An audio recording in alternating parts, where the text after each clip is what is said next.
ठीक है। हेलो, मैं सागर कुमार तिवारी, सागर एग्रीकल्चर क्लासेज में एक बार फिर से आपका स्वागत करते हैं। ठीक है, तो अपन बात कर रहे थे खरपतवार की। ठीक है, तो खरपतवार में अपन देख रहे हैं भैया क्या है, खरपतवार का वर्गीकरण। क्या देख रहे हैं? खरपतवार का वर्गीकरण। खरपतवार के वर्गीकरण में क्या देख रहे थे अपन? सबसे पहले कि भैया अपन ने यहाँ पहले देख लिया था इससे पिछली क्लास में कि 6 प्रकार के खरपतवार का वर्गीकरण किया गया। किस किस के आधार पर? जीवन चक्र के आधार पर, बीज पत्र के आधार पर, खरपतवार फसल संबंध के आधार पर, पत्तियों की बनावट के आधार पर, मृदा व खरपतवार संबंध के आधार पर, और क्या है, प्रजनन विधियों के आधार पर। कितने प्रकार का? ये 6 प्रकार का है। ठीक है, तो देखो नकलची खरपतवार कौन से होते हैं? वे खरपतवार जो क्या करते हैं, पौधे की बाह्य आकृति के में बिल्कुल क्या होते हैं, फसल के समान मिलते जुलते होते हैं। ठीक है, इनको क्या करते हैं, बिना पहचान के अलग नहीं कर सकते। तो कौन से होते हैं? यह खरपतवार अपनी बाह्य आकारिकी में फसल से मिलते जुलते होते हैं। कौन से होते हैं? मिलते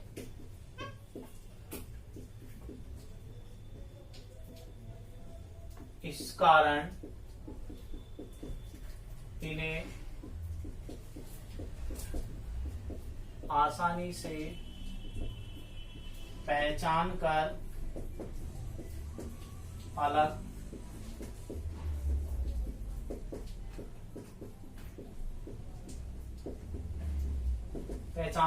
नहीं कर सकते हैं। ठीक है, तो जैसे अपन बात करते हैं सीधी सी उदाहरण, गेहूं में गेहूं सा, या इसको क्या कह सकते हैं, आपने सुना होगा मामा। गेहूं का मामा भी कहते हैं ना इसको, गेहूं का मामा भी कहते हैं इसको। ठीक है, तो क्या है, नकलची खरपतवार कौन से होते हैं? ये खरपतवार जो अपनी बाह्य आकारिकी में किसके समान होते हैं? बिल्कुल फसल के समान मिलते जुलते होते हैं, यानी रंग रूप आकार, ठीक है, कलर, बीज, इनके समान क्या होते हैं? बिल्कुल समान होते हैं। इस कारण इन्हें क्या होते हैं, आसानी से पहचान कर अलग नहीं कर सकते। उदाहरण, गेहूं में गेहूं सा, गेहूं और गेहूं एक ही तो है, तो इनको अलग कर सकते हैं क्या? नहीं कर सकते। ठीक है, फिर अगली बात है, ठीक है, तो ये हो गए नकलची खरपतवार। अगली बात करते हैं विशेष सूक्ष्म जलवायु के खरपतवार। ठीक है, तो विशेष सूक्ष्म जलवायु के खरपतवार। तो विशेष सूक्ष्म जलवायु के खरपतवार क्या होते हैं कि ये खरपतवार क्या होते हैं, सूक्ष्म जलवायु की परिस्थितियों की आवश्यकताओं में क्या कर लेते हैं, अपना वृद्धि और विकास कर लेते हैं। तो ये खरपतवार, यह खरपतवार क्या होता है, यह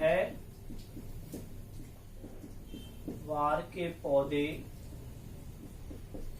सूक्ष्म जलवायु परिस्थितियों में भी अपना वृद्धि व विकास आसानी से कर लेते हैं। क्या कर लेते हैं? आसानी से कर लेते हैं। समझ गए? तो विशेष सूक्ष्म जलवायु के खरपतवार, यह खरपतवार के पौधे सूक्ष्म जलवायु की परिस्थितियों में भी अपना वृद्धि विकास आसानी से क्या कर लेते हैं, कर लेते हैं। ठीक है, जैसे अपन बात करते हैं कि कासनी खरपतवार होता है, अगर आपने देखा हो तो उसको क्या होते हैं, ठंड और नम जलवायु की आवश्यकता होती है, फिर भी वो क्या कर लेता है, अपना वृद्धि और विकास कर लेता है। कौन सी? उदाहरण के लिए जैसे अपन, मैं देखता हूं कासनी को, इसको देखता हूं कासनी को, इसको क्या चाहिए, वृद्धि व विकास। वृद्धि व विकास के लिए क्या चाहिए, नम व ठंडी जलवायु। लेकिन आपने देखा होगा इसको कम नम व ठंडी जलवायु में क्या कर लेता है, वृद्धि और विकास कर लेती है कासनी। समझ गए? विशेष सूक्ष्म जलवायु का मतलब क्या होता है, कम से कम, यानी कम से कम क्या होती है, नम व ठंडी जलवायु में क्या कर लेता है, वृद्धि और विकास कर लेती है कासनी अपनी।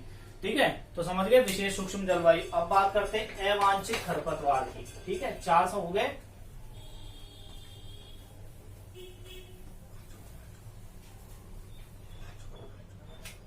पांचवी है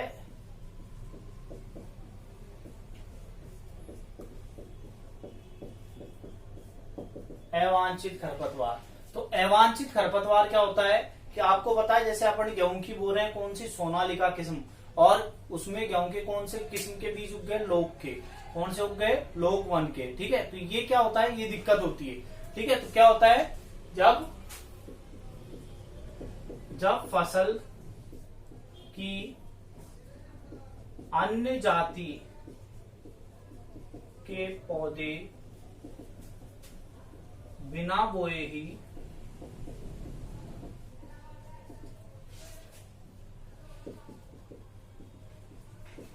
स्वयं उग जाते हैं,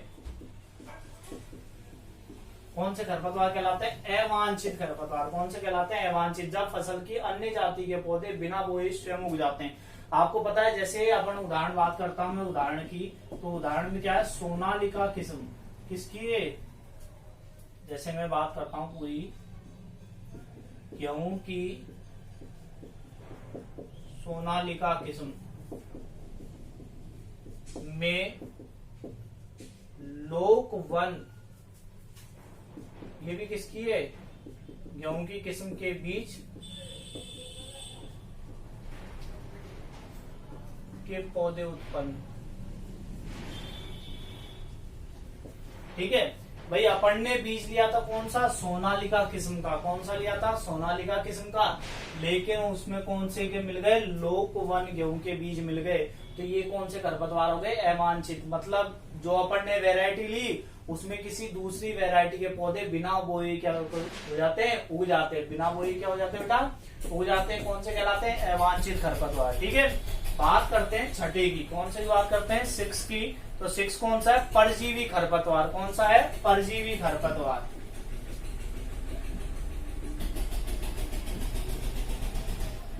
ठीक है, तो परजीवी खरपतवार कौन से होते हैं, आपको पता है परजीवी खरपतवार कौन से होते हैं, वे खरपतवार जो क्या करते हैं, अपने जीवन यापन के लिए दूसरे पर निर्भर रहते हैं। कौन से हैं, परजीवी खरपतवार कहलाते हैं। कौन कहलाते हैं, परजीवी खरपतवार। वे खरपतवार के पौधे जो अपने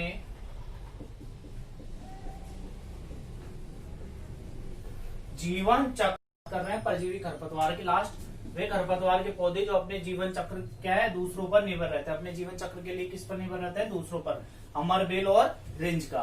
ठीक है, तो समझ गए, वे खरपतवार के पौधे जो अपने जीवन चक्र के लिए किस पर रहते हैं, दूसरों पर निर्भर रहते हैं, अमरबेल व रिंज का। ठीक है, धन्यवाद। अगर आपको ये टीचिंग अच्छी लग रही हो तो आप क्या करो, हमारा चैनल है कौन सा है, सागर एग्रीकल्चर क्लासेज।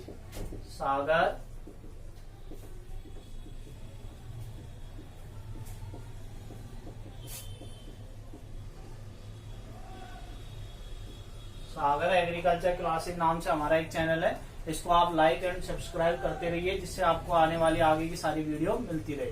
ठीक है, धन्यवाद।